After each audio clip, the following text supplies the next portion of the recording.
I want you to meet a fitness guru. He's a physical education teacher. He's also globally known. He's worked in Australia, all around the world. He is Australian, now works in the UK on television, done lots of radio, done lots of TV, works for Healthista, which I'll leave the description below. This man knows everything about nutrition, about how to work the body, how to work it in the best way, what to do.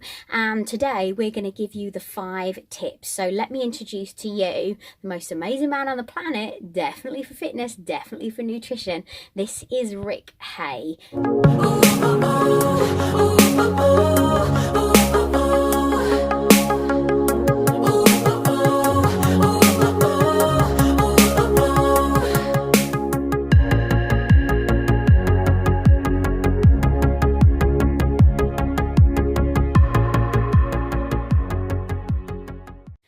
The glitz and glamour of our lifestyle. We've been on TV today, Rick and I. I'm Sally Jacks, welcome. Don't forget to subscribe. Rick you are a specialist, aren't you, in your area? I am. I'm a nutritionist and I'm a lecturer in nutrition and sustainable weight management, and I'm a writer and have had my clinics in weight management and fitness as well.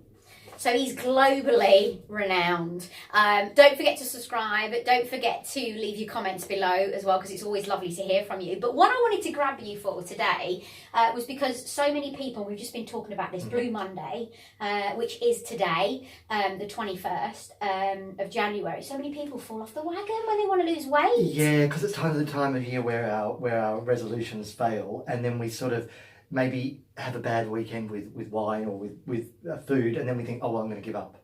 Yeah. And so it's a weekend that everything kind of goes down the drain, really. And then everybody gives up. Yeah. And that's really sad, because the thing with nutrition is, and weight management, if you give up, you're going to get that 3 to 5 pounds every year more.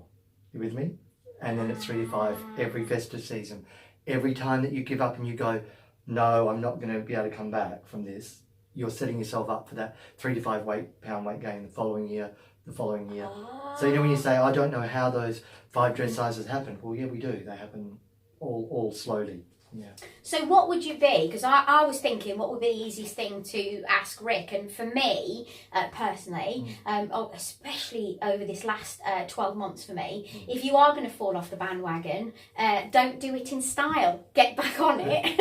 Or just do it for a day. Just do it for a day. Yeah, I mean, it's like if you go out for a party, you don't have to party the whole year. Yeah. You can have a night out, can't you? So what would be your 5 good tips? I think first and foremost is number one. Yeah, number one. First and foremost is to make sure that the next day that you, after you've had you're off the wagon, that you approach it with a new day. Don't guilt yourself out to start something simply, but then you start that next day with portion size, right? Because we are eating way too much in terms of portion size. So what I did when I had, because I work in the industry, I've got to be really careful because I'm not as young as I used to be, and that's probably very obvious. But I was gaining a bit of weight through work and then not having time to do stuff. And then you know what I was doing? I was blaming middle-aged spread and saying it's my hormones, right? Yeah. that what it was, Sally. And I can't believe I'm admitting this. What it was I was eating too many snacks. Yeah. And although, you know, it's so a healthy bar, it wasn't middle-aged spread because I got rid of it. It was actually just sticking them to you. Yeah, it was kind of like have another snack bar. Yeah. You know? So, and my thing was I was also having very big portion plates sizes. So I would say start off the next day with, you know, the what are they called? The tea plates, the smaller plates, not your dinner plate, the side plates. So start with the side plate. Do that, because if you watch your portion size, and you're going to then get that success a little bit faster. So that's number one. Yeah. Number two. Now, I'm taking this on board, by the way. I don't want to sound like a bore with this one, but number 2 is I want you to have some veggie and vegan meals. Right. Now, if you're not vegan, don't get all freaked out about it. It's just some plant-based meals. You can have some curries. You can have some, even some pasta with, you know, tomato sauce and all that. And yes, I said pasta with weight loss. You can still have it. Because if you have more vegan or veggie meals in your diet, first and foremost, you're looking after your heart. We're eating way too much meat. It's a luxury that's become a staple, and we don't need. We do physiologically. There's an argument that we need some, but in fact, we're just having too much of it. So I would say, do your vegan or veggie meals, because you know what you're getting. This is it: fiber and fibre. Oh, is the main. It was in the I've read an news, article yeah, and that's about why this. cutting out carbs is not the way to go. Yeah. Fibre, what it does is it regulates blood sugar levels, and guess what that does, right? This is the good news about this. It then stops your cravings. It stops you from being as moody, and it keeps you fuller for longer. So I've got all these people running around avoiding having, say, a nice sandwich on whole grain because they think they can't have the bread. Then they're hungrier later. So have the brown rice, have the brown sweet rice. potatoes, have the brown bread, the complex carbs, and then they're going to give you that. So with the vegan and veggie meals, you're more likely to have more fibre. Therefore, you're going to be more steady. So that's my next one, and that's a big one. That's number two. Number three. Number three, right? Number three is again easy, and you might think, God, did this guy study? Because I did study. Did he I study? did study for a long time to give you the easiest tip in the world. It's like, oh gosh, join the podcast to have a really good time, and now we've got Mr. Dumpy giving advice. But anyway, this is easy. This is a good one. Eat colourful food. Right. Now, the reason I say that is what's colourful? Fruit, veg. Right? Tomatoes, cucumber, avocado. If you look at your plate and your plate is beige, and I'm the king of saying beige, my friends laugh. They say, don't say beige or spirulina again or we'll kill you. Right? My friends are a little bit violent. They've got problems. Many of them watching, you know who you are. But because what that colourful food will do, Sally, is that will do a few things. Number one, it will give you your 5 a day, which means you're going to get your immune system strong. Now, there's method in my madness here, and the colourful foods give you something called phytonutrients. And the phytonutrients boost they're things like curcumin in turmeric, they're things like safranol in saffron. And what they do is they boost the immune system, but what else they do is they provide you with energy.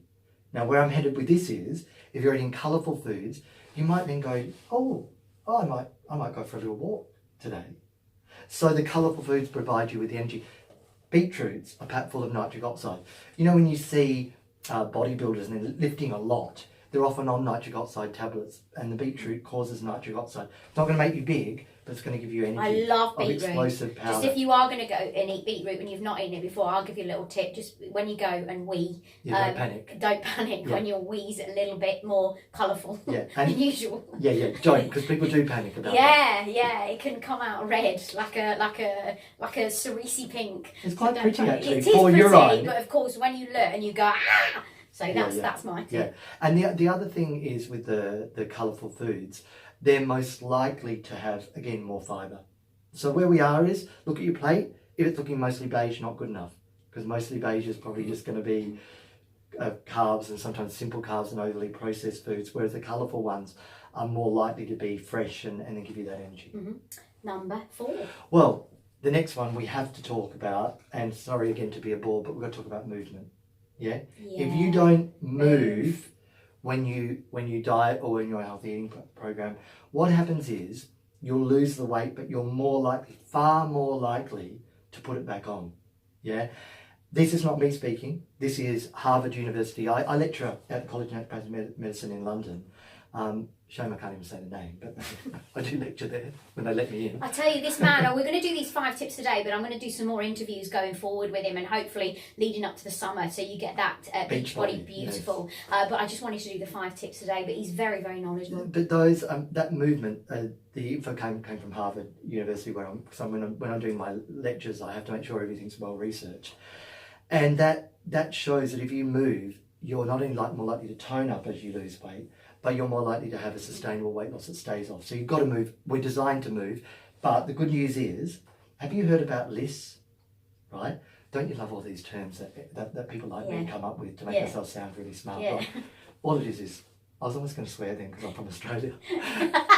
It's just something walking. I wasn't going to swear too much. Yeah. But it's just walking. So what you do with lists is you just walk at a slow and steady pace. If you've got like a vibration machine like we use, our power, you go on a low setting for 15 or 20 minutes.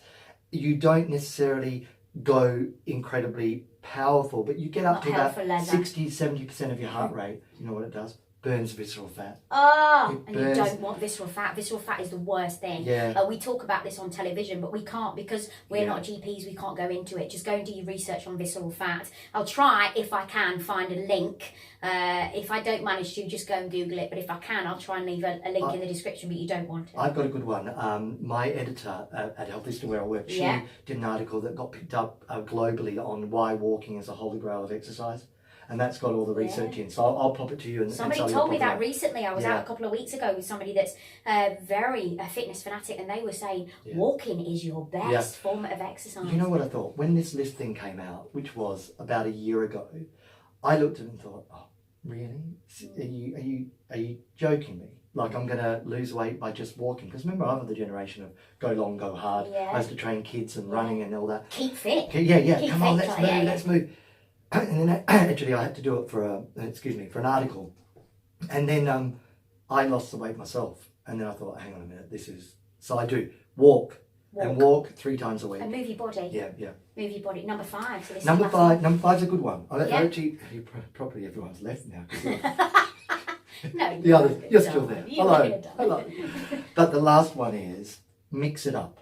Right, so out there are some wonderful diets. Yeah, right? So don't get bored. Yeah, don't do the 5-2 for a couple of weeks, right? Yeah. 5-2 is where you eat less calories on 2 days per week. It's what our ancestors used to do. It's like an intermittent fasting, isn't it? And then you're actually there. The next thing I was going to say, in the next 2 weeks, do intermittent fasting 3 days a week. So don't have breakfast till 10 a.m. Yeah, and then make sure you eat at 6-7 p.m. and have that big long break. That's really good. And then 1 week go, you know what, I'm going to do the soup and smoothie diet. Now, I don't want you to be stupid and just do the cabbage soup diet, but I want you to do healthy soups and smoothies. But if you mix it up... Don't do that, because nobody will want to be around you. Yeah, Because as Mike Mason calls them, the love puffs won't be very nice. No, they won't be pleasant. No, you could only be interested in them yourself as a scientific experiment of how bad something can actually ferment. On that note of fermented foods, they're huge at the moment. So things like kefir, miso, tempeh, all of those foods that are sauerkraut and that, they're so good for your microbiome. Their microbiome, I'm just deviating here. If you get those foods, yogurts are another, you get them in there, they're your probiotic health. If you've got a good probiotics, guess what? You have better mood, better weight loss and better immunity. Oh, just look at it. He's amazing, isn't he? This is Rick Hay. I'll leave a link in the description below because he also writes for Healthista, which are massive on YouTube. And of course, it's a big online magazine, isn't it? Which is brilliant. More to come from Rick Hayes and myself, leading up to summer, I hope. Will you do it for me? Of course, I love it. Lovely. He's absolutely brilliant, and he's just so much knowledge. Actually, if you've got any comments, you've got any questions you want to ask, I can always get hold of Rick. Leave them in the comments section below. Nice one. And he can answer those comments if you want to, any of those questions that you want to ask. Don't forget to subscribe. You subscribe right here. Just press the button right here. Of course, it's free of charge. Yeah, it's free. I think if you press that button, you'll have even better weight loss. That's tick number 6. It's going to do you so much good. It certainly is. Just the movement of the finger. Just the movement of the finger. We'd love to have you on board. Of course, the more people that subscribe, the more people that follow, the more that I can do and the more that I can carry on this. But get better sets. We're in the locker room. We're in the dressing room of TV Land. Anyway, thank you very much for watching. Thank you to Nick as well for your time. I hope those 5 tips have helped you, especially on today, which is Blue Monday. Don't feel down. Pick yourself up. Get back on that bandwagon. And I love the last tip that was mixing it up. That's definitely me. I'm definitely on with that. Mix it up. So for Rick and I'll see you later, and I'll see you tomorrow.